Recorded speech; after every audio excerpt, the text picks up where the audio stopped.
নমস্কার, খবর শুনছেন টুডে নিউজ চ্যানেল থেকে। জানাবো আজকের বিশেষ বিশেষ খবর। বাছাই করা খবরগুলো পেতে চ্যানেলটিতে সাবস্ক্রাইব করে পাশে থাকা বেল আইকনটি অল করে রাখুন। শুরুতেই হেডলাইন্স। বসন্ত উৎসব অনুষ্ঠানে হাতাহাতি এসএফআই এর দুই পদাধিকারী। দিনের বেলাতেও যাতায়াত করা দায়। পার্কিংয়ে জেরবার ভবানীপুরের 5 রাস্তা। দুর্ঘটনার কবলে ই রিক্সা। ভাঙা কাঁচে গলা কেটে মৃত্যু বালিকার। মুখ্যমন্ত্রীর দপ্তরে জানাতেই সমাধান। বিয়ে মেটার পর মিলল রূপশ্রী প্রকল্প। উলুবেড়িয়ায় 1.5 বছরের শিশুকে খুনের অভিযোগ, গ্রেপ্তার অভিযুক্ত। গ্রাহক তথ্য পাচারের নেপথ্যে অস্থায়ী ব্যাংক কর্মীরা। 4 দিন ধরে প্ল্যান, গিরিশ পার্কে খুনের আড়ালে হলো কারবার। ফের সেনাবাহিনীর বিশেষ ক্ষমতা বাড়ালো ইউনূস সরকার। কাঁচরাপাড়া কলেজ মোড় পথ দুর্ঘটনায় মৃত এক। দোলায় চেপে রাসমেলায় ময়দানে বুড়িঘর পোড়ানোর অনুষ্ঠানে আসছেন। দিল্লির কনট প্লেসের একটি রেস্তোরাঁয় আগুন, আহত 6। অমৃতসরের ইস্কনে চলছে হোলি উৎসব উদযাপন। দ্বিতীয় হুগলি সেতু থেকে প্রস্তর খোলা উদ্ধার করল কলকাতা পুলিশ। দিল্লিতে ব্রিটেনের তরুণীকে ধর্ষণ, গ্রেপ্তার 2। আমডাঙ্গায় জাতীয় সড়ক 12 সম্প্রসারণে বাধা জমিহারাদের। যুদ্ধবিরতি কার্যকর না করলে ভয়ঙ্কর পরিণতি হবে, পুতিনকে হুঁশিয়ারি। পাসপোর্ট জালিয়াতিকাণ্ড, কলকাতা পুলিশের হাতে গ্রেপ্তার এক। জয়পুরের একটি রবারের গুদামে আগুন, ঘটনাস্থলে দমকল। 50 জন পাকিস্তানি পণবন্দিকে খুন করল বালোচ বিদ্রোহী গোষ্ঠী। আপনারা এতক্ষণ শুনলেন আজকের শিরোনাম, আসবো বিস্তারিত খবরে। বৃহস্পতিবার রাতে কাঁচরাপাড়া কলেজ মোড়ে গাড়ির ধাক্কায় মৃত্যু হলো এক ব্যক্তির। ঘটনা ঘিরে এলাকায় উত্তেজনা। রাস্তা অবরোধ করেছেন স্থানীয়রা। একটি পেট্রোলিয়াম সংস্থার গাড়ির ধাক্কায় মৃত্যু ঘটে বলে জানা গিয়েছে। গাড়িটিকে ঘিরে ধরে বিক্ষোভ চলছে। আসবো পরের খবরে। দোল উৎসবের আবহে রাজ্যের অস্থায়ী বাস চালক ও কন্ডাক্টরের জন্য সুখবর নিয়ে এলো নবান্ন। 8 বছর পর চুক্তিভিত্তিক সরকারি বাস চালকদের বেতন এক লাফে বাড়ল অনেকটাই। রাজ্য সরকার সিদ্ধান্ত নিয়েছে, এখন চাকুরিতে ঢুকলেই ড্রাইভার পদে সর্বনিম্ন বেতন হবে 16,000 টাকা, যা এতদিন ছিল 13,500। চুক্তিভিত্তিক বাস চালকদের সর্বোচ্চ বেতন ধার্য হয়েছে 38,000 টাকা। একই সঙ্গে কর্মজীবনের মেয়াদ অনুযায়ী 5টি ক্যাটেগরিতে ড্রাইভারদের বর্ধিত বেতন স্থির করা হয়েছে। অর্থাৎ ড্রাইভার পদে 5 থেকে 20 বছরের মধ্যে বিভিন্ন পর্যায়ে মাসিক বেতন সুনির্দিষ্ট হারে বাড়ানোর সিদ্ধান্ত নিয়েছে নবান্ন। এতদিন এই সুবিধা থেকে বঞ্চিত ছিলেন হাজার হাজার বাস চালক।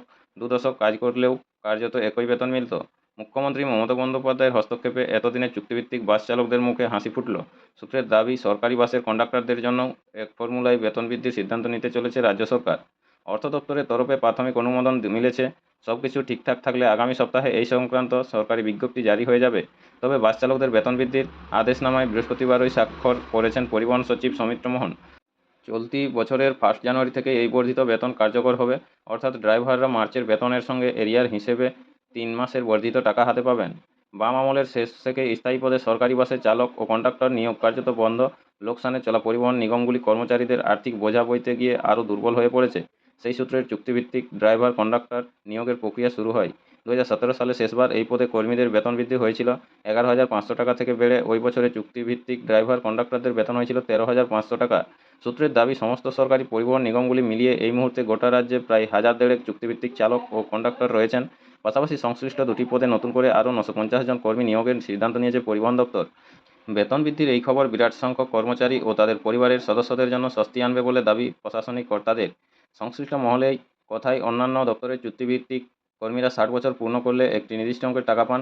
বাস চালক ও কন্ডাক্টরদের জন্য এ ধরনের বাড়তি আর্থিক সুবিধা দেওয়ার কথাও বিবেচনায় রয়েছে প্রশাসনের।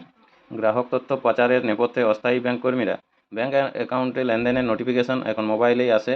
সে কাজের জন্য একটি বেসরকারি ব্যাংকের গুরুগ্রাম শাখা নিয়োগ করেছিল থার্ড পার্টি সংস্থাকে। প্রতিদিন নিয়মিত গুরুত্বপূর্ণ খবরগুলো পাওয়ার জন্য আমাদের চ্যানেলটি সাবস্ক্রাইব করে রাখুন। ফিরে আসবো খবরে। কাপড় ব্যবসায়ী ভাগারাম দেওয়াসিকে খুনের নেপথ্যে হলো যোগ। খাস কলকাতার গিরিশ পার্ক এলাকায় খুনের তদন্তে নেমে এমনই নতুন তথ্য হাতে এসেছে পুলিশের। জানা যাচ্ছে, বড়বাজারের ব্যবসায়ী ভাগারাম 2 অভিযুক্তের সঙ্গে মিলে বহুদিন ধরেই হাওলা কারবার চালাতেন। ওই টাকার ভাগ বাটোয়ারা নিয়ে তাদের মধ্যে লাগাতার গোলমাল চলছিল। তার সঙ্গে জুড়ে ছিল ব্যবসার জন্য জামাকাপড় বাবদ টাকা না মেটানো। ধৃতদের জিজ্ঞাসাবাদ করে এমনই তথ্য পাচ্ছেন তদন্তকারীরা। কত টাকার লেনদেন হয়েছিল এখনও খোঁজ চলছে এই অঙ্কেরই। ভাগারামের দেহ যেভাবে ট্রলি ব্যাগে ভরা হয়েছিল, তার থেকে একটা বিষয় স্পষ্ট, ঠান্ডা মাথায় পরিকল্পনা করেই এই খুন। ধৃত কৃষ্ণপাল সিং ও করণ প্রথমে বোঝানোর চেষ্টা করেছিল যে রাগের মাথায় এই ঘটনা ঘটিয়ে ফেলেছে তারা। তদন্তকারীরা জানতে চান, তাহলে দেহ ভরার জন্য নতুন ট্রলি ব্যাগ এলো কোথা থেকে? খুনের জন্যও তো তাহলে পুরনো কিচেন নাইফ ছাড়া ব্যবহারের কিছু ছিল না? তা তো হয়নি। দীর্ঘ জেরায় ভেঙে পড়ে অভিযুক্তরা প্ল্যানের কথা স্বীকার করে জানায়, প্রথমে ঠিক হয়েছিল ভাগারামকে কোনো গেস্ট হাউস বা হোটেলে নিয়ে গিয়ে খুন করা হবে, কিন্তু সেখানে সিসি ক্যামেরায় তাদের ছবি ধরা পড়ে যাবে ভেবেই বদলানো হয় পরিকল্পনা। ঠিক হয় মুক্তারামবাবু স্ট্রিটের বাড়িতে ডেকে খুন করা হবে ওই ব্যবসায়ীকে। তবে দেহ ঘরে রাখা যাবে না, কারণ দুর্গন্ধ ছড়ালেই টনক নড়ে যাবে পুলিশের। তাই দেহ লোপাটের ব্লুপ্রিন্ট দেহ ব্যাগে বা বক্সে ভরে হাফিস করার বেশ কয়েকটি ভিডিও তারা দেখেছিল। সেখান থেকেই দেহ ব্যাগবন্দি করে জলে ভাসিয়ে দেওয়ার ভাবনা। একমাত্র এই ফর্মুলাতেই কোনো চিহ্ন থাকবে না। দেহ পাওয়া গেলে তা পচে গলে যাবে, তাই পরিচয় জানতে অনেক সময় লাগবে। তৎক্ষণে তারা পালিয়ে যেতে পারবে। খুন যে কৃষ্ণপালেরই করেছে তা প্রমাণ করারও কঠিন হবে। দুই অভিযুক্ত জেরায় জানিয়েছে, মঙ্গলবার ভাগারামকে মুক্তারাম বাবু স্ট্রিটে ডেকে পাঠানোর প্ল্যান ছিল। তার 4 দিন আগে তারা বড়বাজার গিয়ে ট্রলির খোঁজ করে ভাগারামের দেহের গঠন ও উচ্চতা অনুযায়ী ব্যাগ বাছাই করা হয়। মাপ অনুযায়ী ব্যাগ কিনে তারা যায় ওই এলাকার একটি ছুরির দোকানে। সেখানে অর্ডার দিয়ে ঘণ্টাখানেকের মধ্যে নতুন ছুরি তৈরি করে তারপর নাইলনের দড়ি কিনে ফিরে আসে মুক্তারাম বাবু স্ট্রিটে। খুনের পর ওই ট্রলিতেই ভরা হয় ব্যবসায়ীর দেহ। কিন্তু খুনের মোটিভ কী? দুই অভিযুক্ত জানিয়েছে, প্রথমে ভাগারাম তাদের কাছে কাজ করত, এরপর নিজে কাপড়ের ব্যবসা শুরু করে তারাই মাল সরবরাহ করত। তদন্তে উঠে এসেছে, কারণ ও কৃষ্ণপাল দুজনেই কাপড়ের ব্যবসার আড়ালে হাওলা কারবার চালাচ্ছে অনেকদিন ধরে। রাজস্থান সহ বিভিন্ন জায়গায় তারা হাওলার মাধ্যমে টাকা পাঠাতো ও নিয়ে আসতো। অনেক ব্যবসায়ীর কালো টাকা তারা এভাবে ভিন রাজ্যে পৌঁছে দিয়েছে। বাগারামের হাওলা কারবারের শুরু তাদের হাত ধরেই। তার হাওলা কারবার দাঁড়িয়ে যাওয়ার পরেও কৃষ্ণপালদের থেকে নেওয়া টাকা তিনি ফেরত দিচ্ছিলেন না বলে অভিযোগ। তাতেই ভাগারামের সঙ্গে তাদের সম্পর্কের অবনতি হয়। তারপরেই খুনের সিদ্ধান্ত। প্রতিদিন নিয়মিত গুরুত্বপূর্ণ খবরগুলো শোনার জন্য আমাদের চ্যানেলটি সাবস্ক্রাইব করে রাখুন। ফিরে আসবো খবরে। ফের সেনাবাহিনীর বিশেষ ক্ষমতা বাড়ালো ইউনূস সরকার।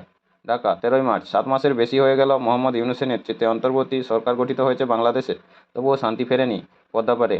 দুষ্কৃতী ও মৌলবাদীদের স্বর্গরাজ্য হয়ে উঠেছে গোটা দেশ। ক্রমশ মাথাচাড়া দিচ্ছে ছিনতাই, খুন, ধর্ষণের মতো অপরাধ। এই পরিস্থিতিতে আরও একবার সশস্ত্র বাহিনীর বিশেষ ক্ষমতার মেয়াদ বৃদ্ধি করল ইউনূস সরকার। গত 8ই আগস্ট বাংলাদেশে অন্তর্বর্তী সরকার গঠিত হয়।